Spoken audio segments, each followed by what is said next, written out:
Well, I would like first to welcome you all and thank you for coming on a Saturday afternoon on your weekend. This is an important topic and part of a series of discussions and conversations taking place through the Mariah project, and we thank Barjeel Art Foundation for hosting this event today and all the participants as well.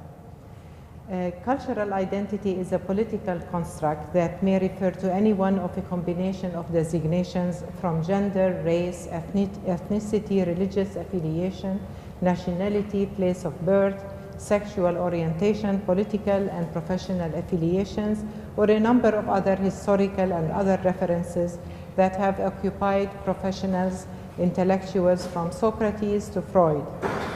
These cultural markers we refer to as identities have taken on different meanings at different times and locations depending on the geographical interpretations by the self or by others. Wars, globalization, and consequently displacement is shaping the discourse on identity and representation. A recent UN report finds 43.7 million people worldwide were forcibly displaced by conflict, and there are now 175 million migrant workers around the world. These trends are changing the way we look at cultures, whether our own or as a nation, as a minority, or as well as our relationship with others within professional groups such as artists and art practitioners. Discourse on national identity in all its manifestations over the last 100 years is closely linked with modern and postmodern paradigms. This was always reflected in the art of the culture and culture of the region. Taking Egyptian art as an example, in the 1920s, artists reverted to their pharaonic roots, and 30 years later, however, and after the end of the British-supported monarchy, they developed a national style celebrating freedom from foreign rule with short-lived optimism, followed by reinterpretations of the Arab Islamic artistic traditions through calligraphy, and now we witness a start of a new era in Egypt that is still too early to imagine its consequences. There are a number of factors shaping the discourse of art of the regions. These include the emergence of new art forms from the region, the unprecedented interest in the region's art, the recent discovery of Arab art by the West, the imposed Western interpretations and categorization of the art of the region, and the emergence of art as a hot commodity on the art market. It also recently, we have new winds of change with the Arab Spring that is promising a new look, a new representation of art. Today, we are joined by 4 panelists who will examine how these and other relatively recent categories are challenging the notion of identity as it relates to visual art. Begin with Sultan Al-Qasimi, who is a columnist for Gulf News in Dubai. His columns have appeared in the National, Financial Times, The Independent, The Guardian, New York Times, and the Huffington Post, The Hindu and Lebanese Daily Star, Gulf Business, and Arab News, amongst others. Sultan Al-Qasimi is also a non-resident fellow at the Dubai School of Government. And for us, most importantly, Sultan is the founder of the Barjeel Art Foundation. We're very grateful for that. Sultan has a unique collection of Arab art.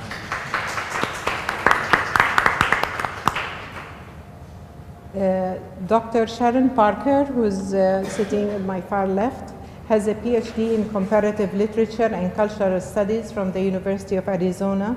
She has lived in Iran for many years and also worked in Kuwait and the UAE. Sharon's research focus is on Iranian art, and her PhD dissertation examined the work of Iranian women artists. She has also taught and written on Emirati art and culture. And she has taught until recently at the Zayed University for many years, and she will soon leave us to dedicate her time to research and writing.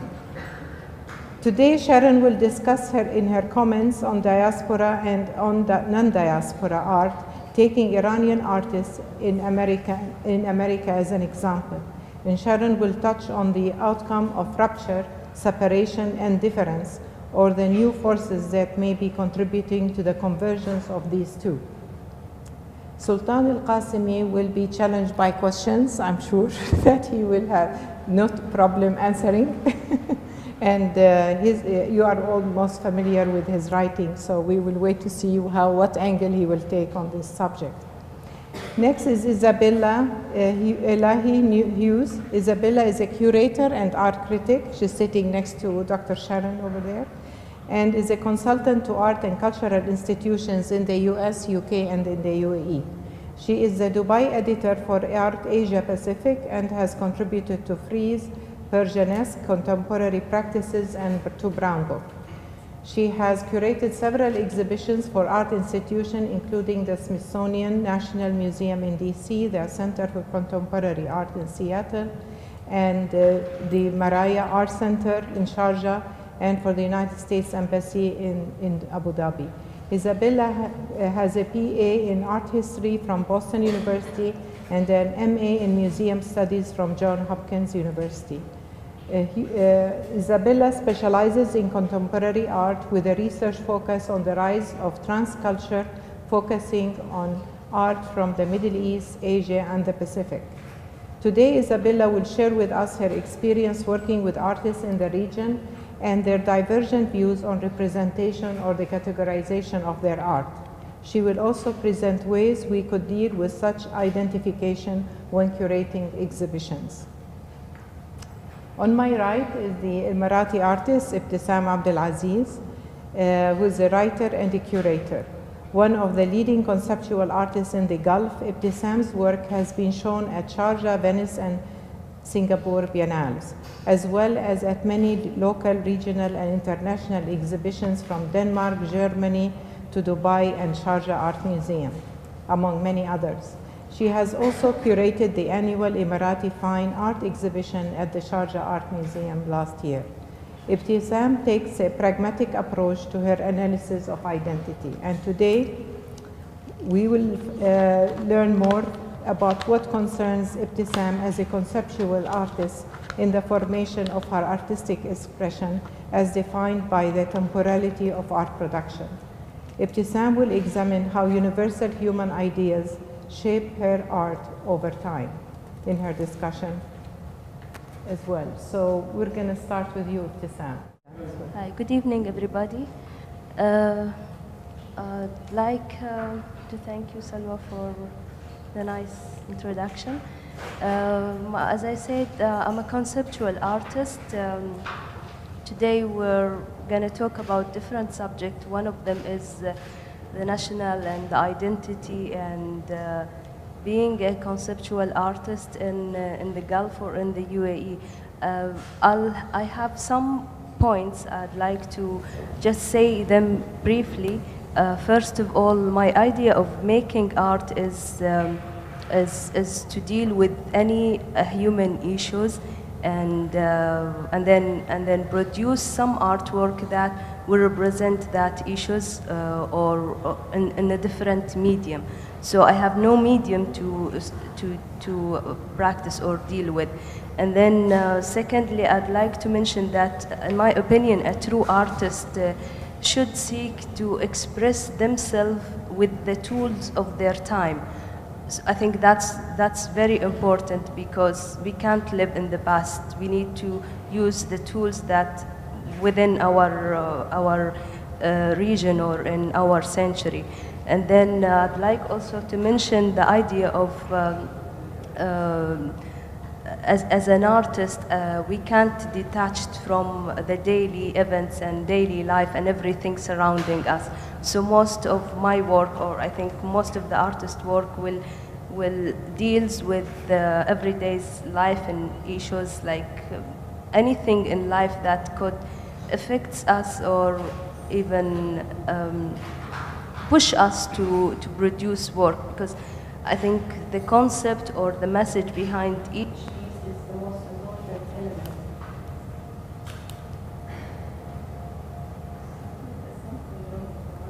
No, I can hear you. Okay. Okay. I think one of the most important issues for me as an Emirati artist is accelerating the changes in our environment. So as we were talking about that, as an artist or as an Emirati artist, I speak, I think, for my nation. I have a lot of messages. So the reason why I became an artist is sometimes before I felt that we're not attached to our nation. I think there is a huge gap between my way of thinking and my people or my community, and I think this happened in 2007. I felt that I need to do something and I need to speak up about this issue because sometimes we felt that we as an artist is treated as if we are just subject. We're not a human anymore. Sometimes we feel that we lose our identity in our community, then we feel the alienation. And add to that, I think there is a gap between the goals of the materialistic community that we're living in, and also the value of the human and the standard of the society. So those are one of the subjects that I really love to talk about it when we talk about the nationality. And one thing more, speaking about me being a conceptual artist, sometimes we ask ourselves, where do we belong to? And I think art is a universal thing, has nothing to do with the nationality. And the good art speak about itself, whether it's from the UAE or it's from other parts of the world.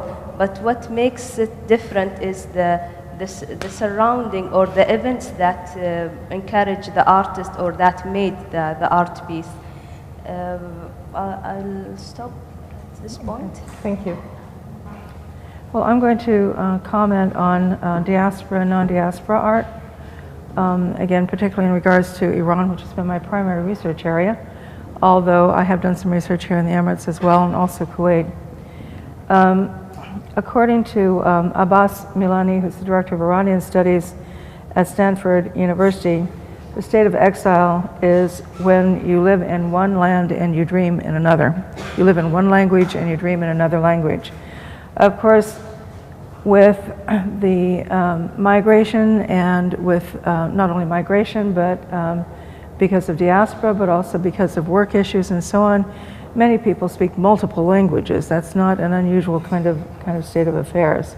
Nevertheless, in regards to Iran in particular, the rupture that resulted from the 1979 revolution appeared to have created a kind of two strands of art. The strand that then became known as diaspora art, exemplified by artists like Shireen Nishad and others, who primarily had a dialogue with the West as opposed to with the Middle East. Her dialogue, her audience was primarily from the West. And those who remained in Iran and took another tact, which I suppose in some ways also would include, well, several different artists.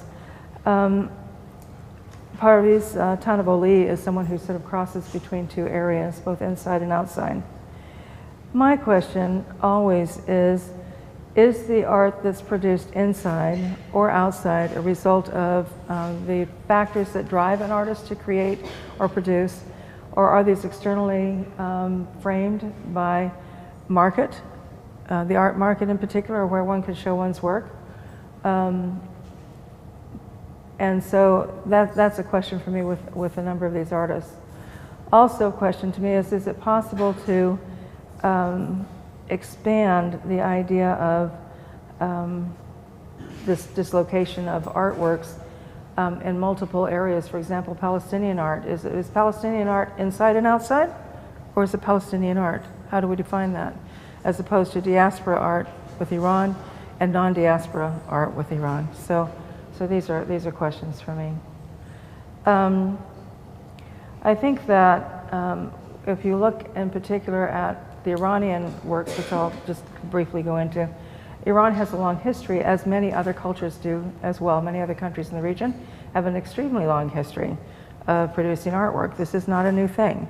Working in contemporary or modern artworks is not a new thing, whether we're looking at Lebanon or Palestine or Egypt or any number of countries. The UAE, it comes just a little bit later, but it doesn't come all that much later.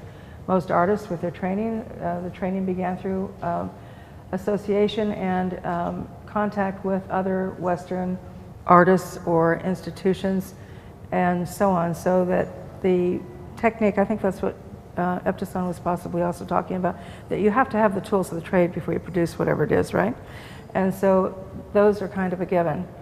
But then what you do with that depends upon how you want to self-identify. And if it is either of national concern as it is here, identity is a very big issue in the UAE, whether it's national identity issues or, again, issues that have to do more with the marketplace and where one can produce and sell one's work, is still nonetheless, some things are similar, I think. Many things are quite different. I'm going to stop here. Okay. Thank you, Sharon. Yeah. Lisa. Thank you, Sala, for your introduction, and Sultan and Mandy for organizing this. Yes. My comments are coming primarily from the work that I do, which, as you know, is an independent curator and a critic. And this idea of nationality, identity, and art is quite interesting to me, because I feel that there is such an interest in it, regionally and internationally.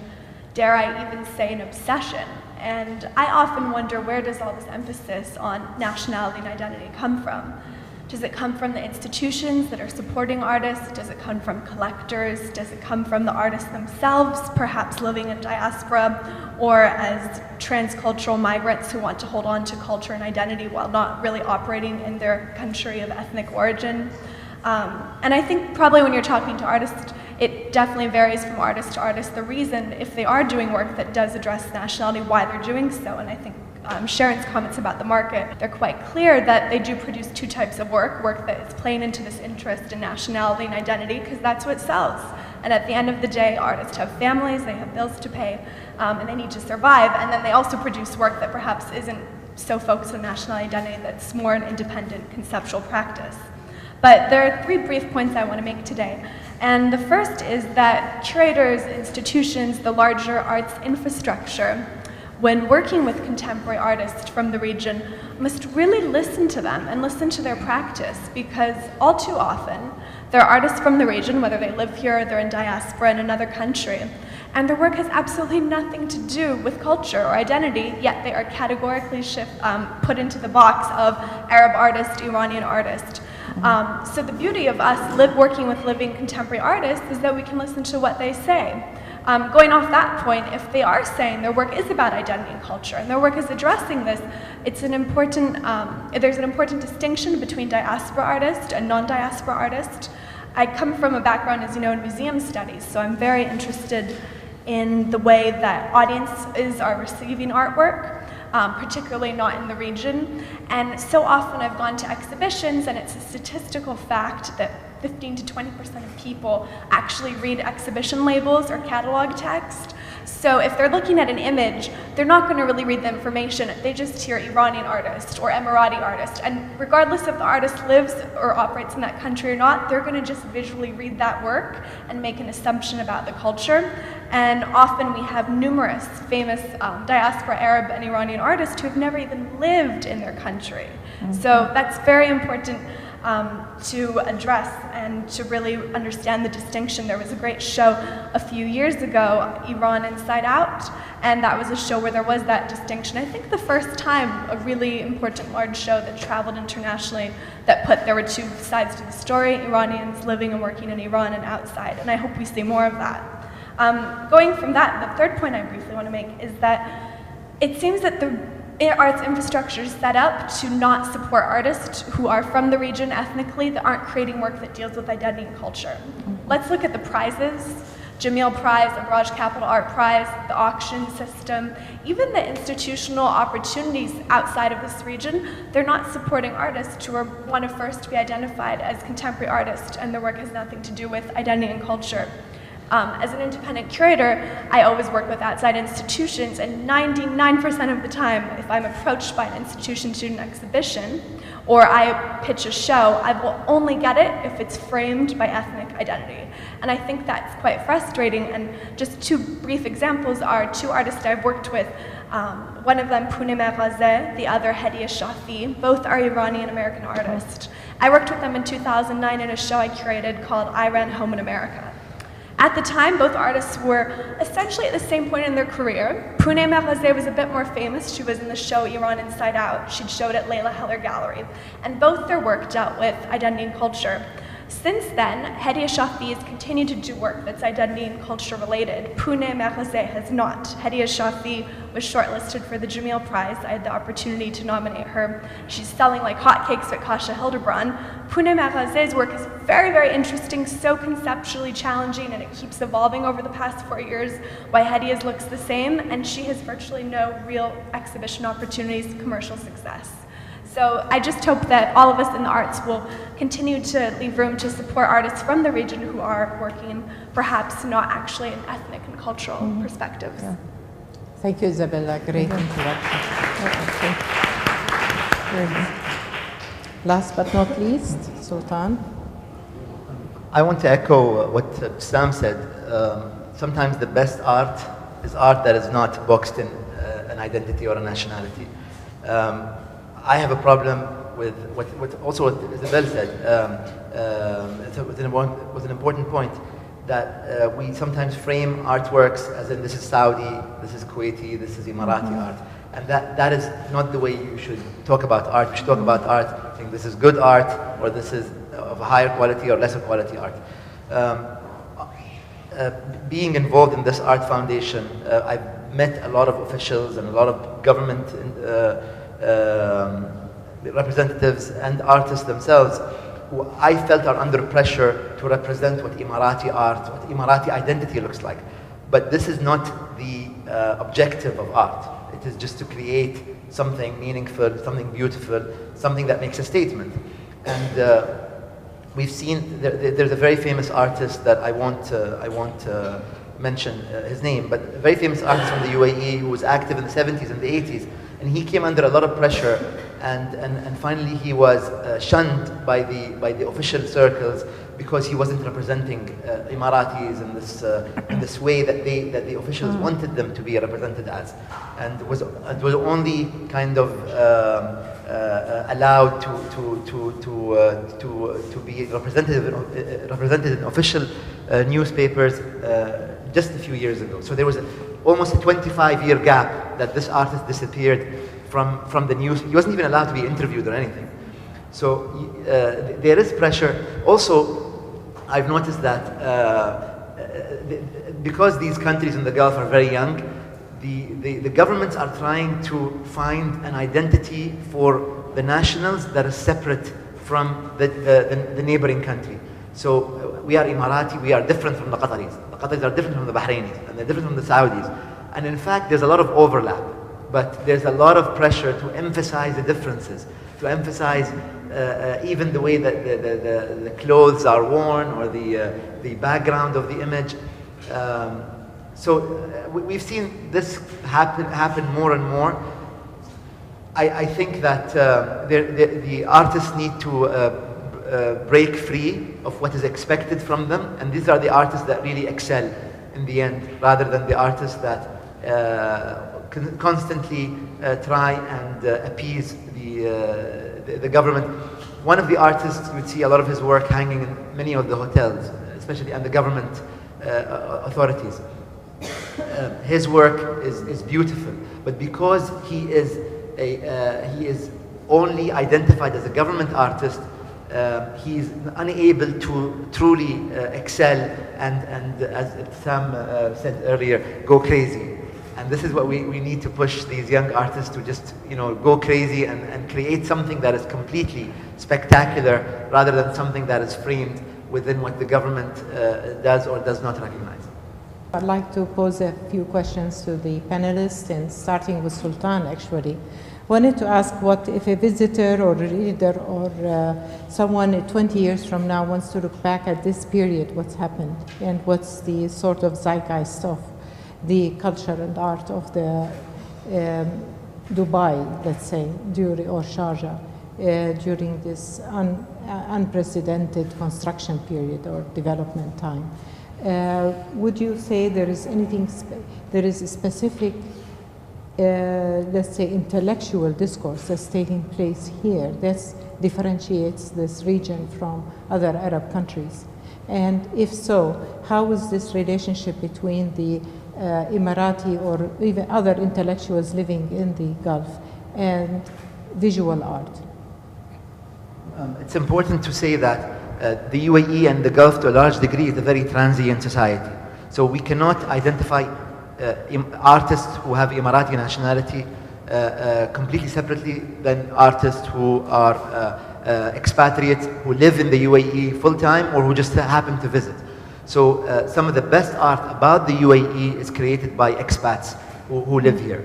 And some of the most prominent Emirati artists are influenced by this transient nature of society. So 20 years from now, I think that one would be hard pressed to say this specific artist represents Emirati, and it might even be an artist who is non-Emirati. And the other point of view is you have an institutionalization now happening in the Gulf with what Isabel mentioned are the awards and the Mathaf Museum in Qatar and the museum here in Sharjah. My issue is many of these museums don't display a permanent collection. Even the Qatar Museum took down the Arab collection and put up a Chinese artist the last few months. I also think that we should recognize the huge influence of Iranian art. What Sharon mentioned, the Iranian diaspora is very active in the UAE. You cannot talk about UAE art without mentioning the Iranian artists like the Hayyarzadeh brothers, and so many others that I will forget if I mention all their names. But the discourse is not just within Emiratis, but because unlike, say, in Egypt and in other countries in the region, where you have a very strong contemporary art scene within the country, but because the UAE is very transient and has, 180 nationalities living here, the discourse is happening between Arabs and between Arabs themselves and between Arabs and expats from the East and from the West, and that's why the art movement is growing in leaps and bounds in the UAE because of this nature of society here. Thank you. I guess this is quite representative of the panel itself, in a way, and which does make the region unique, which compared to the other Arab regions. But I would go back now to asking Isabella in reference to the idea that you're against identifying artists from a specific country in your exhibitions. Now, in the 90s, there were many exhibitions in New York and the US and even in Europe that are specific to geographies.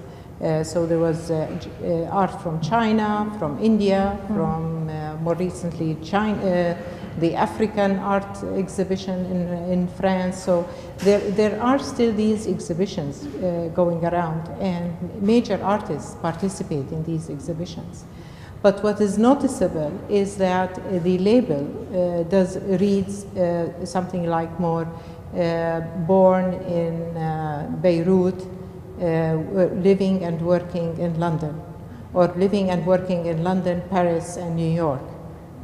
So you, as a curator who specializes in the region, how do you strategize when you curate an exhibition? How do you strategize as far as how you represent the artist, at least with the ID label, which specifies Well, no, I'm not totally against identity and culture. Like, one of my first points was I work with living artists, and it's about listening to them and what their work is addressing and how they're representing. Some artists their practice, it's inherent that they're talking about Palestinian issues, while other artists, it's really not relevant. But it is a struggle. This has sort of been a new shift for me this past 6 months, a year, deciding to really want to work and curate exhibitions that aren't focused on identity. It means a lot of fewer opportunities. I think a lot of curators do struggle with this because, again, everybody wants to show artists, and if the opportunity is to show at a national museum like the Smithsonian, and the only way you're going to do that and get funding is if you do an ethnic show, well, at the end of the day, what happens for the artist? A lot of times the career is the one for success. My own career as a curator is more reputable. But it is important to me, again, to listen to the artist. If the artists don't want to be identified as ethnic identity, I really don't want to mention it in the text, in the labels.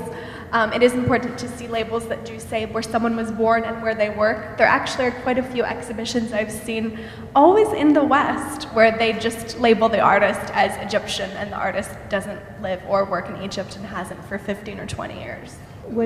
Do you find any affinities with the Emirati writers? I mean, when you do, you have connections, you read Emirati literature in Arabic. And how do you feel if there is any connections between what you do and what an Emirati writer does? Sometimes it says different stories. Like, for example, if I read something about a story or a novel or anything about the UAE, yes, it gives me an idea and inspiration. I could do something related to that, and also the movies, it does affect us as an artist. Well, we just want to see if there is a professional affinity between your group of Emirati artists and Emirati writers. I mean, yeah, I do. So I have a lot of friends, writers. We met sometimes whenever we get the chance. We talk about, they're talking about their issues, their challenge, and we're sharing things together. It affects, in a way, something could inspire me that happened, for example, to Muhammad al-Mazroui. He's a close friend of mine. He's a writer. So, yes, we do. So what I was trying to find out is actually this kind of relationship between the artist and the writer. If it does create a discourse on the culture, on the national culture of the UAE in general. I mean, is that something that we don't touch upon because it could be possibly become more Emirati, so we leave it alone? Or you go back to what you had mentioned earlier, that your work is more deals more with universal issues rather than specifics. To be honest, in 2004, I started to read and published because I was rejected at the beginning. No one accepts what I'm doing, thinking that has nothing to do with art. No one understands the systematic or the conceptual or using my body to perform a piece. So the main reason for me to write is to educate people, although I think it's not the artist's job, but maybe we could help.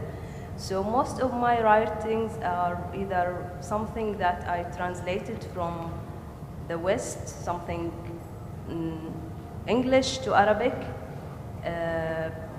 and then I do write something about me or the exhibitions that I create or the artist. It has the Emirati identity. So I do both. Yeah, thank you. I'm an art historian, and what I find interesting is how many women artists you're now seeing in the region, which of course was not the case before.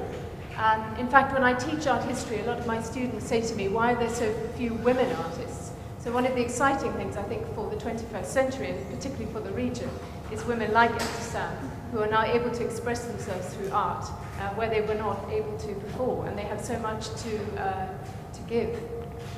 Would people agree with me? Would the panel agree with me? I don't necessarily agree that women didn't produce art, but I believe that male-dominated publications didn't write about them. That there was a kind of an old boys network that wrote about certain other old boys, and that left out a lot of very promising female artists. And in fact, I think that until such time as women art historians began to investigate and write about women artists, starting in the late, well, let's say around the 1980s and through there, that there wasn't much done. What I find lacking, personally, is that there is not yet a lot of writing done about, well, Emirati women artists in particular. Iranian women artists are getting much more notice than they had in a long time, but there's many women in the region who are not getting as much press as they rightfully deserve. When I think of women like some of the older or first generation Iranian women artists or Lebanese artists, there's many of them who are in their 80s still working, who've had not a lot of writing done about them.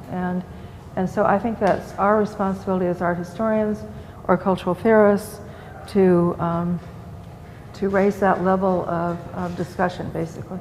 And it's an exciting opportunity, I think, for young people particularly. Absolutely, yes. The amount of women artists and male artists, I think, was roughly an equal ratio, and perhaps what you've I think that's theorized true, is yeah. correct, that maybe it was the, I guess, infrastructure that was supporting the art. But I've always been so astounded and surprised at how many women artists, there's such a strong history of Arab female modernist artists, particularly in comparison to the West. And I know this is a point Saul and I have discussed, not today, but at other times, that we need more exhibitions on modern Arab art, so there is an awareness about this. Yeah, I'd like to add to this that there is a great deal of writing in Arabic on Arab women artists, but they were not necessarily segregated from the general art scene. Historically, Arab art in the region did not segregate male or female artists. They both actually received equal attention and support by Arab governments. It was starting from Egypt, where the first woman artist had an exhibition in 1906. And for example, in Iraq, the first woman artist received a scholarship to study in England in 1932.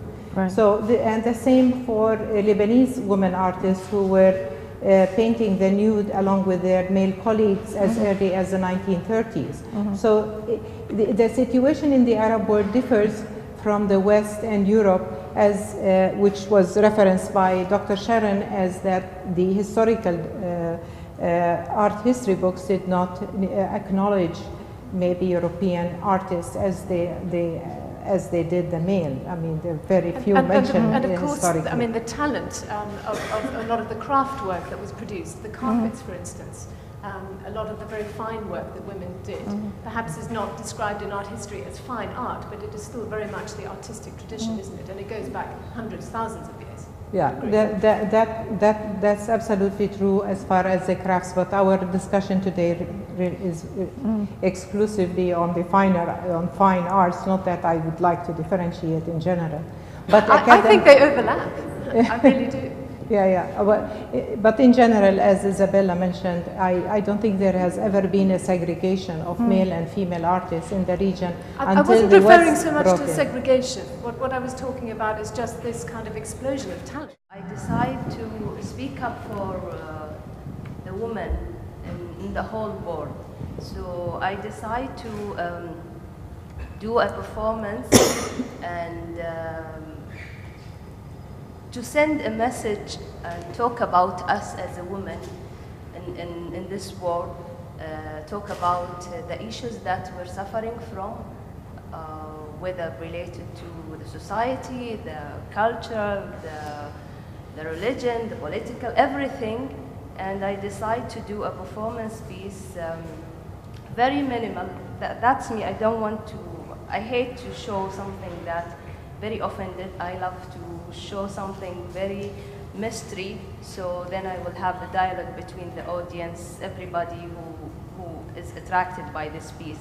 That was in the Biennale last year, series around 45 maybe images of a performance of a woman wearing a black suit inside a circle made of acrylic.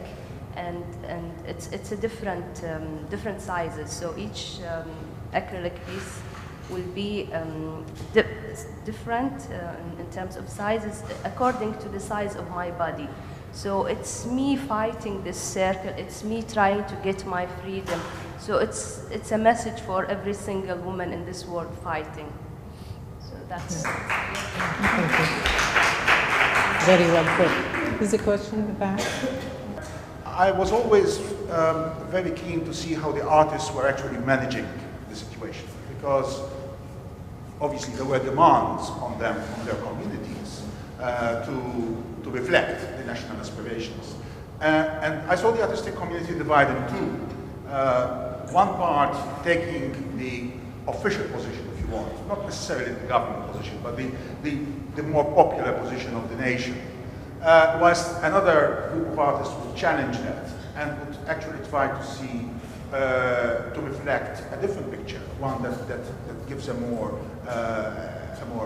equitable view of life, and also to point out that there are problems in all these societies that are common problems.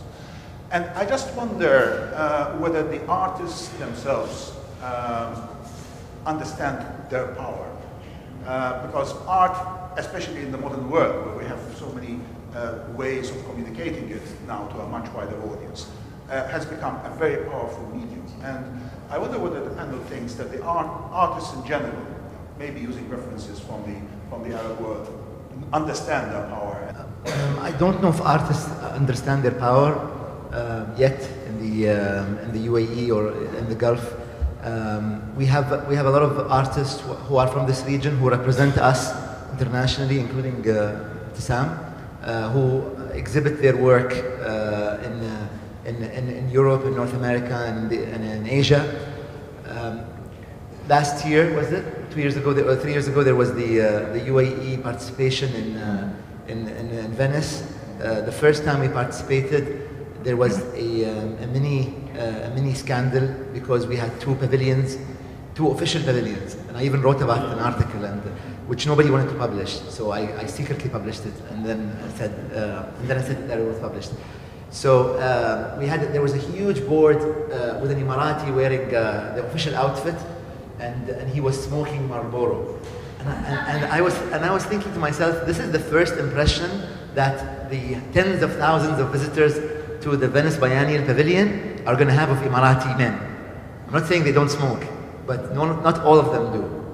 So the artists, curators have a very, very big responsibility to represent the society, especially if they are in the official pavilion. If they are in an unofficial pavilion, it's okay. Second of all, there is also the use of art for propaganda purposes. We've seen this in many countries in the Arab world. To advance your identity and your nationality and the valor of your people. But this also came from the West. We've seen artists like Henry Moore, sent out in World War II, and before him Delacroix, and the art during the Soviet Empire. All of these artists were in one way or the other connected to the government. But sometimes they find a way to escape this connection. Once again, you have to keep in mind that it's a very young society. There's a lot of trial and error. So I don't want to put all the blame on the artists or the government.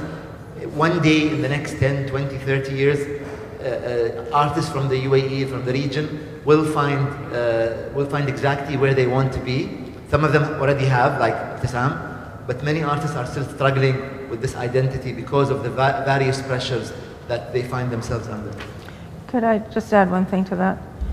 And that is that artists may not always understand their own power, but governments understand their power. And you need only look to Iran to know that.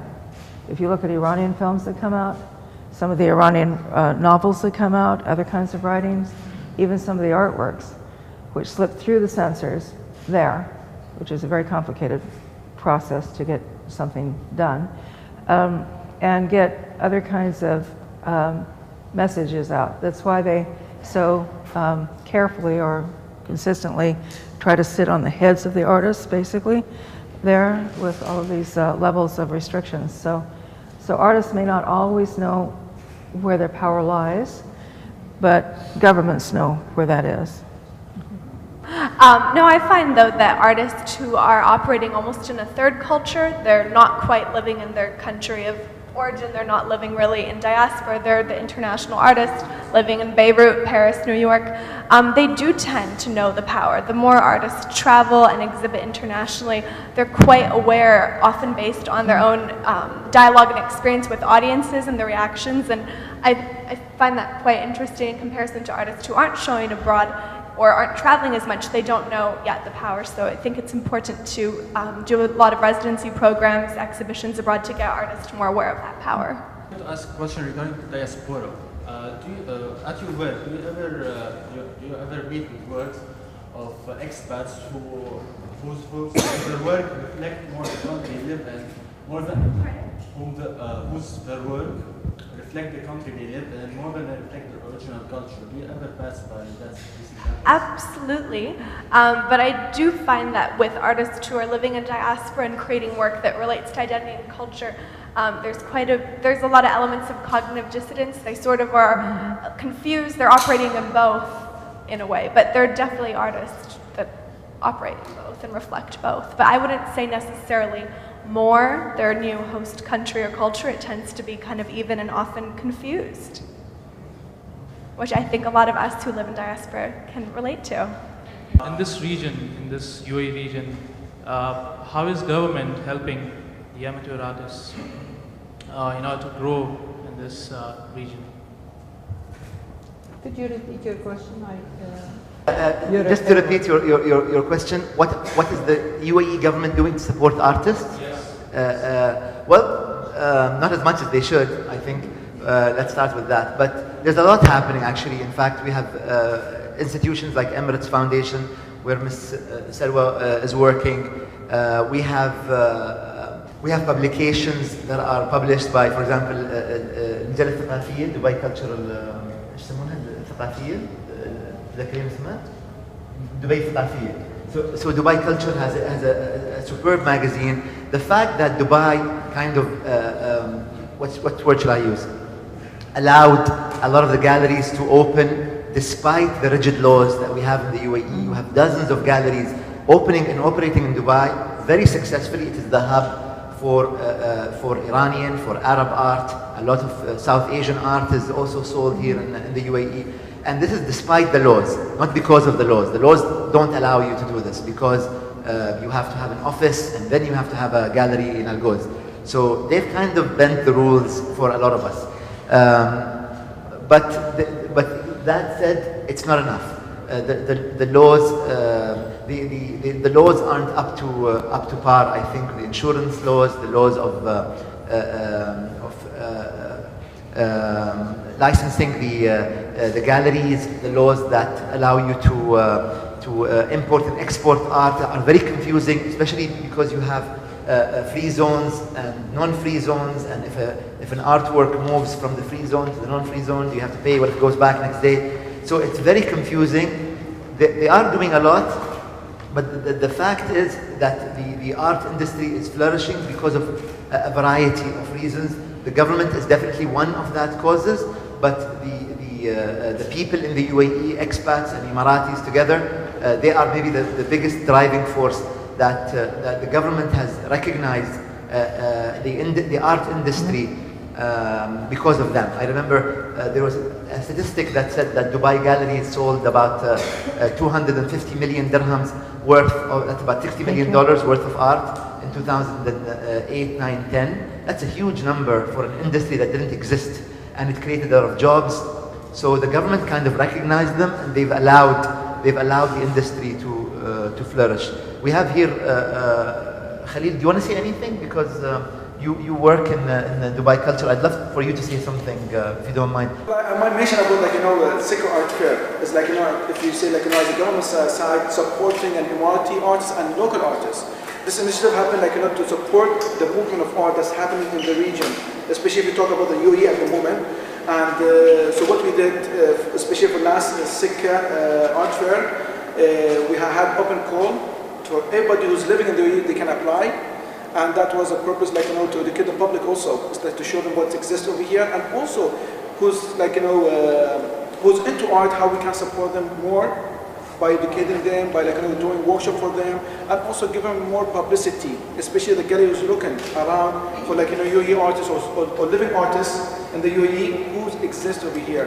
This is one of the initiatives I can tell, and the other initiative we're trying also to educate the public is art in the city, which is we're dealing with to increase the number of art in the city itself, and that we have an initiative with Dubai Property. We use their billboard, and also we commission artists that was both Emirati and non-Emirati to have the subjects related to the country and to present their work over there.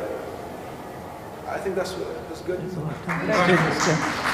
A lot done for students as well. Thank you. I think we all agree that the artists living in the UAE are actually have better opportunities than artists living in Tunisia, for example, especially under the current situation in Tunisia. And generally, for example, the Sharjah Art Foundation and the Sharjah Biennale draw on and support not just the local artists, but international artists and regional artists as well. So there's a great deal of support, I think. There's a lot of support for students too. For students who are studying art. There's a lot of support for them as well in terms of providing opportunities. Yeah. That's right.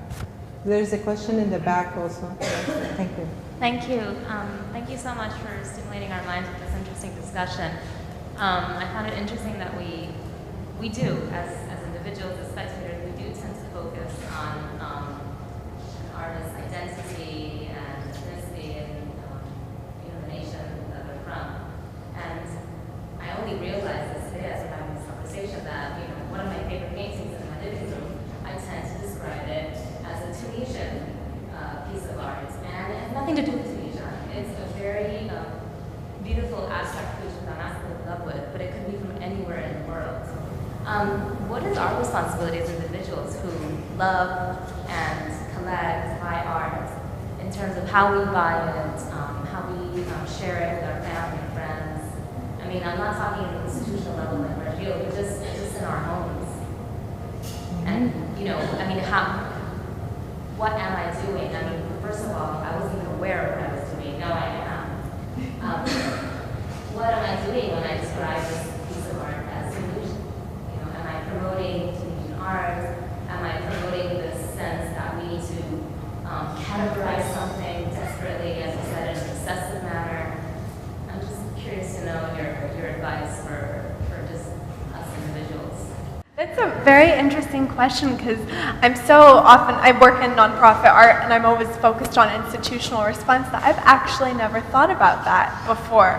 But I think that it is important in the case of your painting, for instance. This is just, again, my personal advice. It's not the doctrine of what you're supposed to do. But the work isn't about being Tunisian, so if I was in that situation, I'd discuss the artwork, what it is, and then at the end mention, and it's by an artist who's from Tunisia. But rather than start off at that focus point, it might also be interesting for your guest would be surprised at the end that this is a Tunisian artist, because often artists who aren't making work that's quite ethnographic or cultural, they get the reaction that, oh, this doesn't look like an Emirati artist or a Tunisian. I mean, so many artists I've interviewed and worked with, they consistently are met with those remarks when they're exhibiting. Yeah. I think it's a very interesting question. Here is next. Hi, I can actually add to that because I come from the interior design field. And sometimes when I do have people who are personally very interested in artwork, I always try to implement that into my design.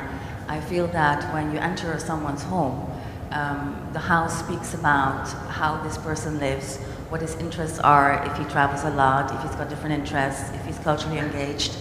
And not only through the furniture and color schemes that you use for a personal home, it's very much so what hangs on the wall. And it becomes a really very personal kind of issue or matter. I had a client 2 years ago, and they had the possibility of buying a beautiful house in Dubai in one of the private areas, and I made a presentation. They liked very contemporary furniture, and they were from Indian background. And the thing that struck them in my design proposal was that I put a huge image there of Satish Gujral. He's being a phenomenal artist, does different kind of media. This was a painting with lots of circles, very contemporary, and without going too much into a political kind of theme, I put it in there, and the client was asking, why did you put this particular artwork there? So, because I feel even if you create a personal home for someone, I feel wherever somebody comes from has also to be reflected into their home. So you have a cultural background, basically, and I think people who own galleries in the UAE should also stimulate that when personal buyers or personal homeowners come to their place and buy a very personal piece of artwork. We actually ended up buying 2 pieces through an Indian art gallery who very interestingly were an investment fund. They basically have owners around the world who have private artworks in their homes, and they basically use it as an investment. So basically the artwork swaps around within those individuals being part of this investment fund. And we bought 2 beautiful artworks, I think just on the same time frame that Anwar Hussein died, unfortunately, as a brilliant artist, and they're hanging right now in this person's home in Dubai. So I think as being an art interested person, I think you should also relate this always back the cultural background of your clients, and you can bring them back into their homes. So my question is, what do you feel about that? What you're saying is very, very beautiful, and not to be the downer on the conversation, but I'm privy to a lot of confessions from artists, many artists that I won't name their names, but they're in the big museums, Tate Modern Collection, so forth. And the truth is, a lot of artists, they are milking the system, and they know that if they are going to go out there and start out their career as being marketed as an Arab artist, an Iranian artist, they're going to get attention, and they're strategic, they're savvy business people. They're going to start off that way for 3-5 years, and then they're going to move on, do what they want to do. I think what you're saying is beautiful. You really touched my heart, but art is a business, it's a market. I guess you'd have to really know the artist and if that's really what their work is about or not. And most of them, even if it's not, they're going to mask it that it is. Would such a discussion take place in Arizona as far as an American artist versus their geographical origin, or is this an issue with American artists? Let me tell you a story. In 2001, I was in Iran in the spring, well, actually 2001. And I had an opportunity to bring a lot of contemporary Iranian artists' work to Arizona. And I met with Peter Briggs, who was then director of the art museum there. And I showed him some photographs and some slides of works by Minoa Sadi, who is a very old friend of mine from Tehran. And I said, I have, her works and other works that Sami Azar is willing to give me to bring here. And he said, well, where is she from? And I said, well, she's Iranian. He said, this doesn't look like Iranian art. And I thought, what does Iranian art look like?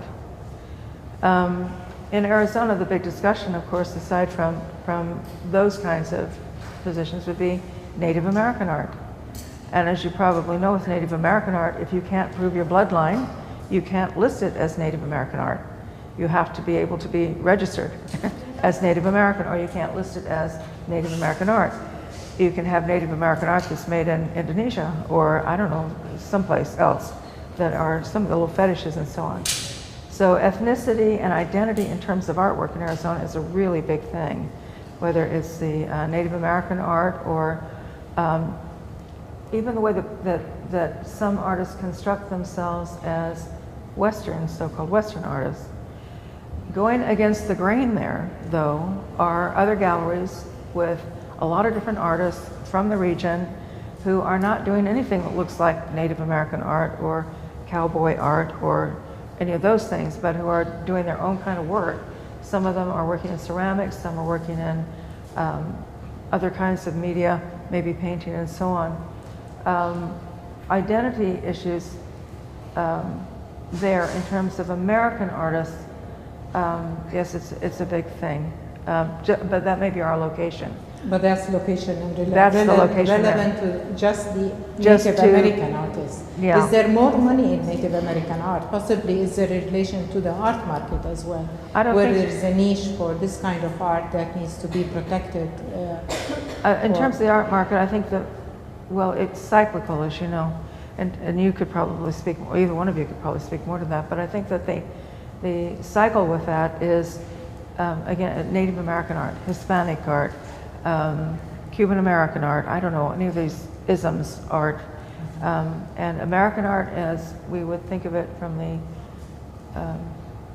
earlier period, post-war, 1950s on forward. I don't know how well that's doing in terms of the art market. Yeah, but yes. I just want to add one last thing. Maybe on a hopeful note, the Gulf is a very good place to be an artist. Despite all the regulations that need to be improved and all the stories that we hear about what you can and can't display, it's still a very good place. The people in the Gulf are very welcoming to artists from all over the world.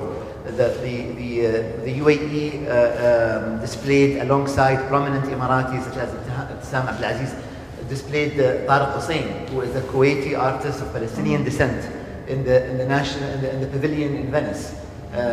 This piece behind me is by Camille Zakharia, who is Lebanese, who represented Bahrain in Venice.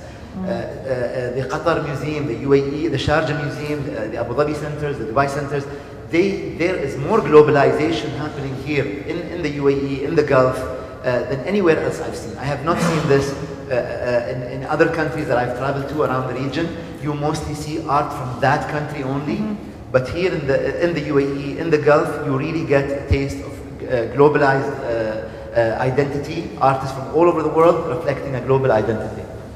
Thank you. I'd like to quote from Amin Ma'louf, who has written two major books on identity, and one a biography and one on identity and its consequence, actually. And he proposes that Arab identity is fluid, unsettled, and ever-changing. And it's the same with Mona Khatoum, who answers many of these questions in relation to identity. And I quote here, and in particular to works that may seem to others is very specific to the region. She says, I think artworks are rooted in one's history and life experiences, so she does not deny that. So inevitably, there is a sense of conflict, threat, and instability of my work, but it is not meant as an illustration of my own experience. And that actually resonates very much with what Sam has described as her presentation of the art. As art doesn't necessarily have to be linked directly to what is generally, unfortunately, has been stereotyped as Emirati or stereotyped as Arab. So in many ways, we look possibly at identity and categorization of art as a negative approach to the description of art, maybe as a defense mechanism or a response to the stereotype that for many years has been overtaking the description of what is Arab and what is, and the role of gender and other issues.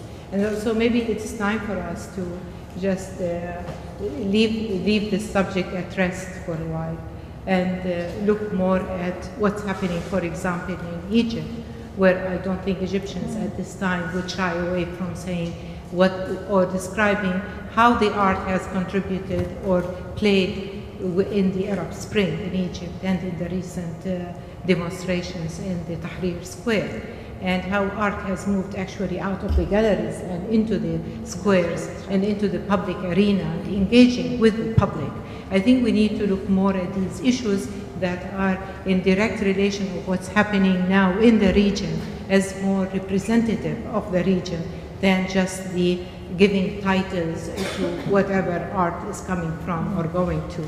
And as Sultan mentioned earlier, it is not new for artists from different countries to be participating in pavilions, for example, in Venice, that belong to Western countries. For example, Emily Jasser was invited to participate in the Italian pavilion in Venice. And this is happening, and one does not have to be a Palestinian to do art that relates or expresses their feelings about what's happening in Palestine. And the same for the environment, the same for many issues.